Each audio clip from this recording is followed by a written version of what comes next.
Saudara, lebih dari 1,5 juta muslim berada di Padang Arafah, Arab Saudi untuk melaksanakan haji. Wukuf di Arafah merupakan salah satu rangkaian paling penting dalam ibadah haji.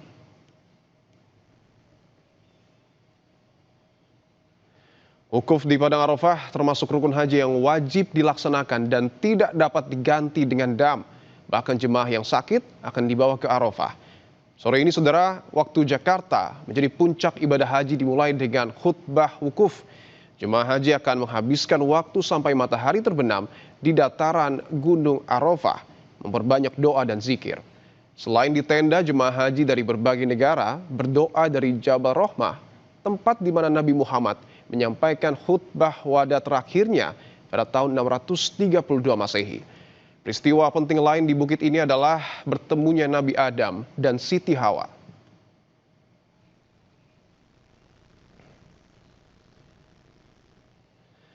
Jemaah haji berkumpul di Padang Arafah untuk ritual terpenting dari ibadah haji. Jemaah berdoa, memohon, dan meminta pengampunan. Hari Arafah jatuh pada hari ke-9 Zulhijjah, satu hari sebelum Idul Adha, dan dianggap sebagai puncak spiritual haji. Jemaah tetap berada di dalam Arafah sampai matahari terbenam. Tim keamanan haji memantau pergerakan di sepanjang rute kendaraan dan jalur pejalan kaki untuk mengelola pergerakan kerumunan dan memastikan perjalanan lancar.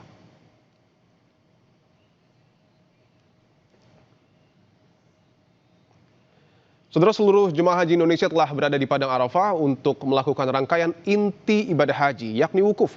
Jurnalis Kompas TV, Sofyan Hartanto yang tergabung dalam Media Center Haji 2026 melaporkan kondisi jemaah haji Indonesia yang direkam jelang wukuf.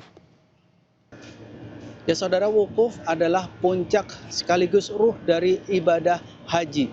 Wukuf bermakna berhenti atau berdiam. Wukuf merupakan momen ketika jutaan anggota jemaah haji dari seluruh penjuru dunia berhenti sejenak dari masalah duniawi. Berdiam diri di Padang Arafah ini pada 9 Zulhijjah.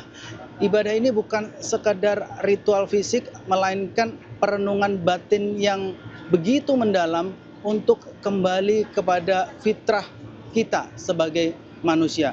Rasulullah SAW bersabda, Al-Hajju Arafah, yang bermakna haji adalah Arafah. Sabda ini menegaskan sah atau tidaknya ibadah haji seseorang sangat bergantung pada keberadaannya di tempat ini. Bila terlewat, ibadah haji dinyatakan tidak sah. Nah, disinilah tenda-tenda jemaah haji Indonesia tahun ini mendapat kuota 221.000 orang. Mereka terbagi dalam markas-markas atau kelompok tenda. Satu tenda bisa berisi ratusan anggota jemaah haji. Tenda ini sebenarnya hanya sebagai simbol. Ini bukan tempat untuk beristirahat yang sesungguhnya. Tenda yang digunakan ini hanya sebagai tempat jemaah haji agar bisa khusyuk dalam berdoa. Di tenda-tenda inilah seperti kita bisa lihat di sini adalah kekayaan, jabatan, dan status sosial seluruhnya setara. Seluruh jemaah melebur menjadi satu. Baju yang digunakan seperti ini, terutama bagi jemaah laki-laki seperti saya ini, adalah kain putih yang biasa disebut kain ikhram. Kain ini mengandung falsafah yang mendalam. Nantinya ketika umat muslim meninggal, ia hanya membawa lembaran kain putih. Tidak ada harta sedikit pun yang dibawa ketika meninggal. Suasana di Padang Arafah juga sering disebut sebagai miniatur Padang Mahsyar. Disinilah manusia diingatkan akan asal-usul ciptaannya dan tempat kembali kelak. Jemaah haji Indonesia pun memanfaatkan waktu yang mungkin bisa jadi tidak akan terulang kembali untuknya untuk memohon ampun atas dosa-dosa yang telah dilakukan. Jemaah pun melangitkan segala doa untuk kesejahteraan keluarga, saudara, dan teman tercinta. Semua upaya dilakukan untuk mendapatkan ridho dari Yang Maha Esa untuk kemaslahatan bersama. Sofyan Hartanto, Kompas TV, Padang Arafah, Arab Saudi. Saudara, wukuf adalah inti dari ibadah haji, lalu bagaimana memaknai perjalanan dan rukun haji yang juga sering disebut sebagai miniatur padang mahsyar. Kita akan bahas bersama Wakil Sekretaris Lembaga Falakiyah PBNU, ada Bapak Marufin Sudibyo. Assalamualaikum warahmatullahi wabarakatuh, Pak Marufin, selamat petang.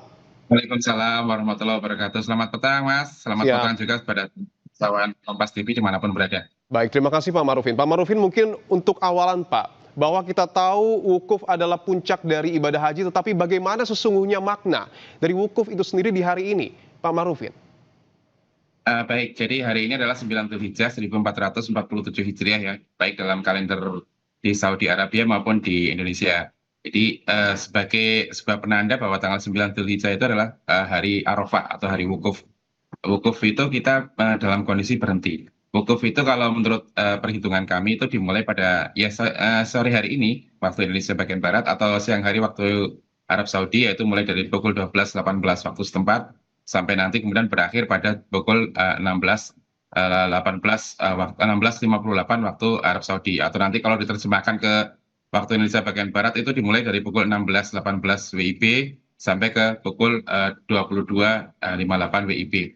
Nah, ini permasalahannya adalah bahwa wukuf inilah sentral dari ibadah haji. Ibadah haji ini tidak akan bermakna ketika tanpa ada wukuf di Arafah dan kemudian rangkaian lanjutannya di Ar-Musna ya, di Arafah, Muzdalifah dan Mina. Itu. Jadi ini seluruh jamaah haji yang kita tahu ada 1,5 juta lebih itu harus berkumpul di sini dan memanfaatkan momentum sebaik mungkin dalam kondisi seperti apapun yang sedang dialami, baik itu dalam kondisi sakit, bahkan dalam kondisi ketika tidak sadarkan diri pun tetap dibawa ke kompleks di mana padang Arafah ini berada, meskipun hanya dilintaskan saja selama 5 menit, itu sebagai bagian untuk menggugurkan kewajiban dari ibadah haji ini sendiri.